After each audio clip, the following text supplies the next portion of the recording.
Hi, my name is Tim Long. I'm the CEO and founder of New Life Medical Centers, a primary care facility. And today we're going to talk to you about the keto diet. And we love the keto diet. We use it almost on a daily basis with our patients.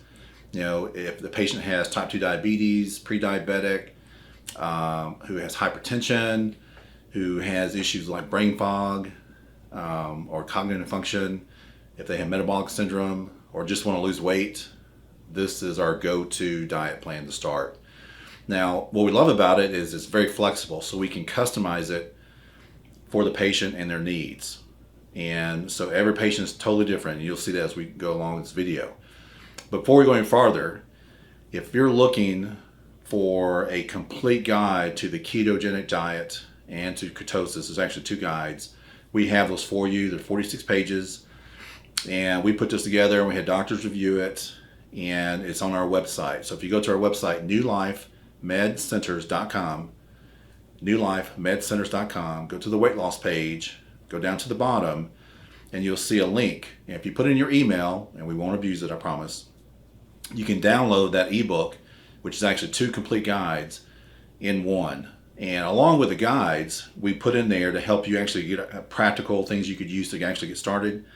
We gave you a food diary, a food list or shopping list, a food substitute list, a list of different types of carbohydrates and how much sugar is in those, how much protein you should take based on your body weight, how to use leftovers, how to restock your fridge or clean out your fridge. And there's also 12 or so links to thousands and thousands and thousands of ketogenic recipes. I mean, more than you could want. Plus there's links to other doctors and apps and things like that are designed around the ketogenic diet. So don't go out and buy a book about keto. Everything you need to know about the ketogenic diet and ketosis is in these guides. So just go to our website, download it, and it's yours for free. Other than that, you don't really need anything else. Now there's things you can do, obviously, that will help speed up the process, like weight resistance and cardio, some peptides and weight loss medications that can help that with the process, but you don't need those. You can do it just with the ketogenic diet. So what is the ketogenic diet? There's a difference between the ketogenic diet and a low carb diet. The ketogenic diet was designed initially for type 1 diabetics before there was insulin, and also more recently for people who had epilepsy to help prevent or reduce seizures. Whereas the low carb diet was really just a kind of like weight loss, not a fad, but it's just a weight loss diet. Now the difference between the two is the low carb is typically 50 carbs or less, and eat as much meat or protein and fat as you want. Whereas the ketogenic diet is less than 20 carbs, which is about 5% of your calories. It's 25% protein and 70% fat. The reason for the higher fat level is because it lowers your insulin levels even more, and we'll talk about that in a second. So that's what a ketogenic diet is. But so for example, if you have type 2 diabetes, metabolic syndrome, any of the pre-diabetes, that kind of stuff, that is probably the diet that's going to work best for you. It's going to help you lower your insulin levels, lower your blood pressure, but can help you become more insulin sensitive. But the biggest question everybody asks, almost every single person, is, do I have to be on keto forever? And the answer is no. Now, what's going to determine that is your genetics and how insulin sensitive you are, as to how long you're going to have to be on it, or if you're going to be on it forever. So that's what we love about this. We can track it through doing blood work and manage it and adjust it accordingly. So no, you don't have to be on it forever, but it's going to depend on how sensitive you are. So what we typically do, tell the patients, is you stay on the ketogenic diet until you hit whatever the goal is, whether it's reducing medications or eliminating medications or just weight loss. We say stick to it until you get to that point. And then if you want to add in more carbohydrates, add in the carbohydrates and check your blood sugar and see what your blood sugars are and your A1Cs are. And then when you find that level where I'm not gaining weight and I'm able to maintain my weight, but my blood sugars are under control, well, then you know how many carbs you can have or eat. And every person's different. I mean, that's one thing about healthcare, is every human reacts differently. There's no such thing as an average. So let me give you an example. This is a personal example, purely anecdotal. It's my personal example, my wife's personal example. For me, I have horrible genetics, evidently, because I cannot go above 50 carbs a day before I start to gain weight or my blood sugar starts to creep up. And part of that, I think, is my genetics, because everyone in my family has type 2 or is diabetic.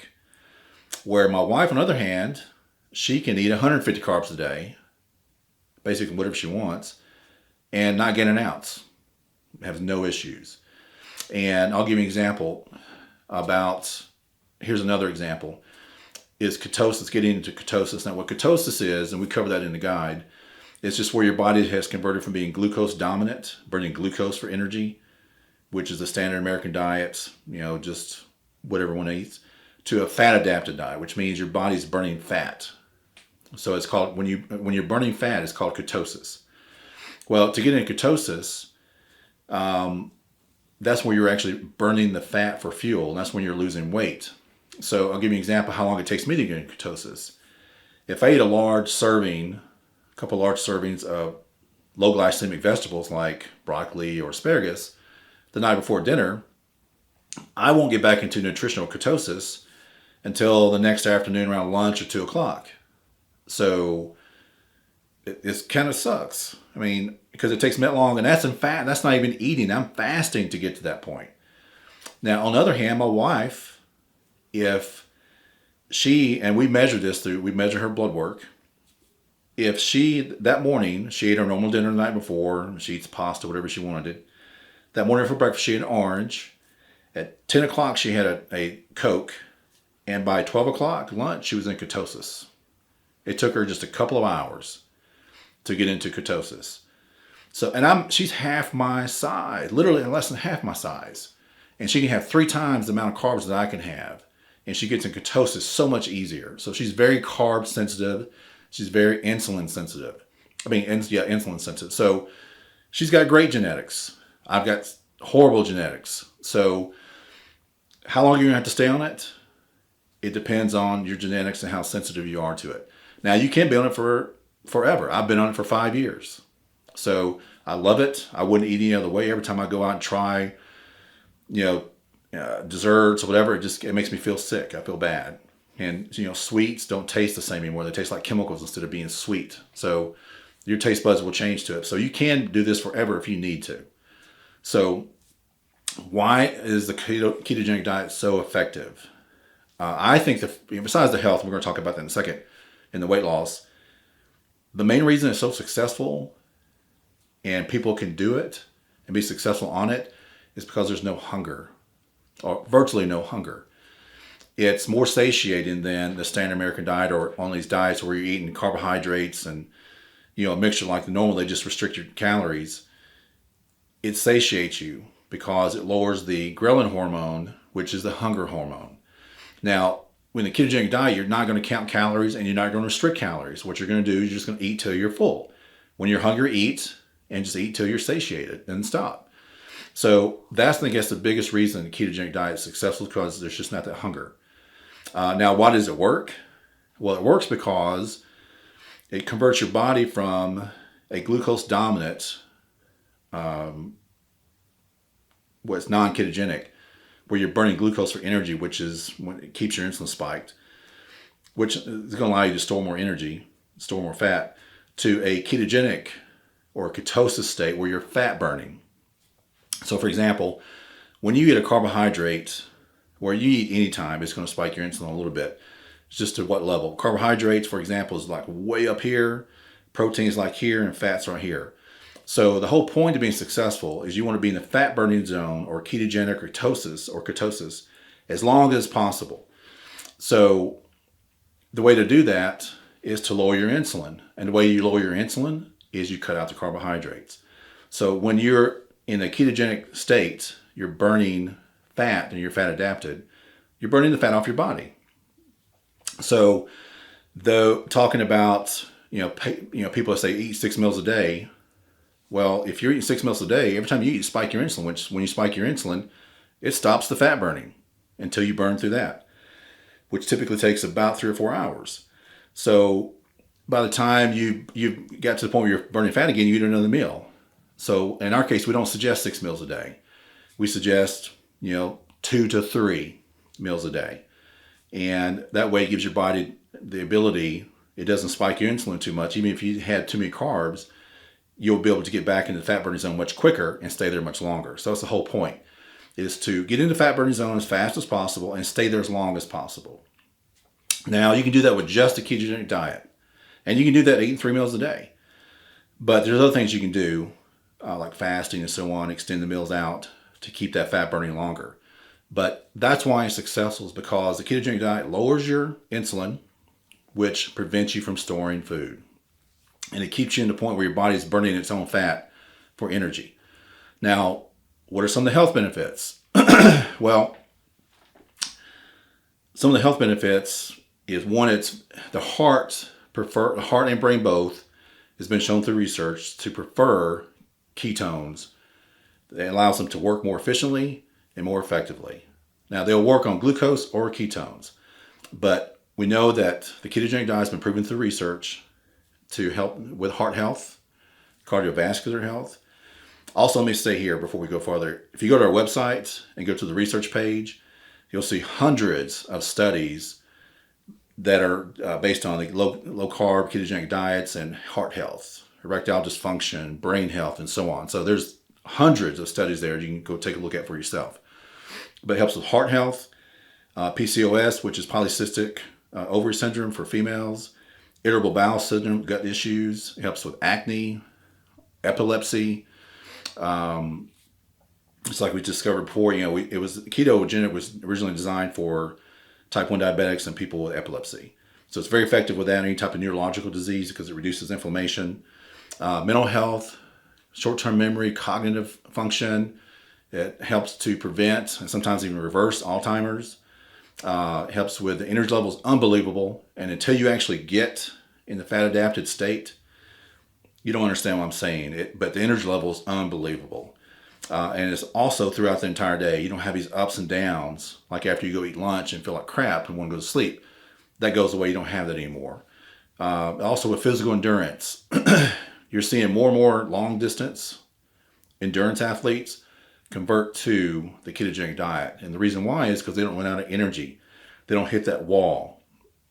And they're able to recover quicker and better on the ketogenic diet.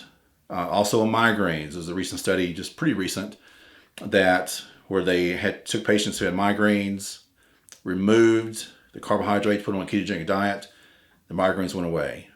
They went back to the standard American diet, the migraines came back. They removed them, put them back on keto, the migraines went away.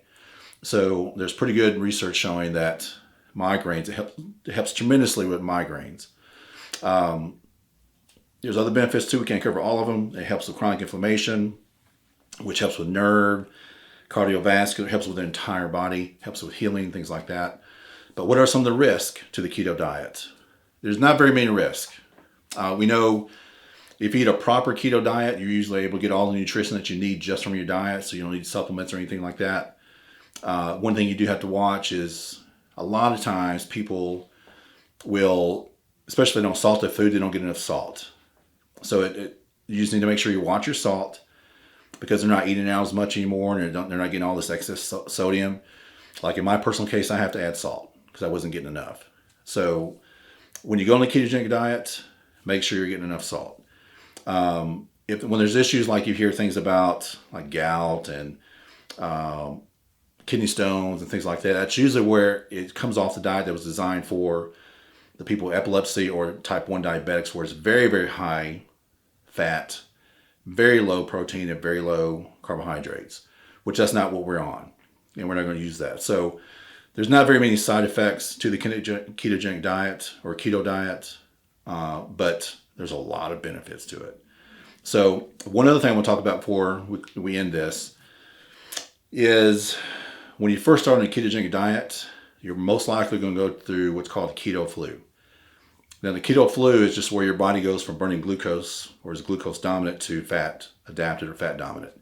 And when you make that conversion, excuse me, it takes about 3 or 4 days. It depends on the person. Some people it can take up to a week. Some people it's only a couple of days.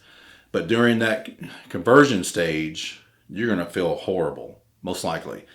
Moody, lethargic, pains, headaches, hunger pains, cravings.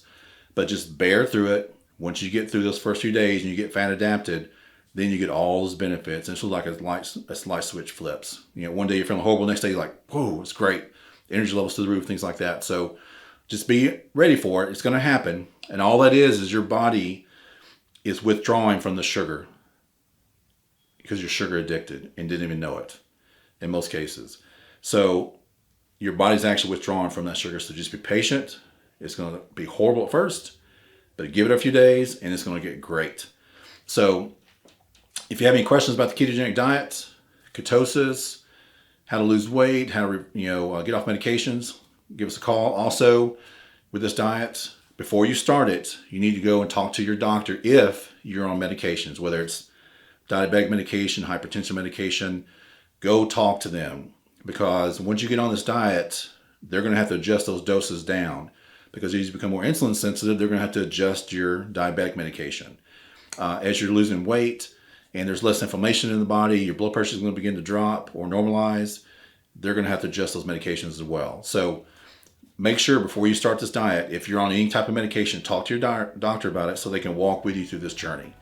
But if you have any other questions, feel free to give us a call, a text, a direct message, a comment, and we'll be glad to help.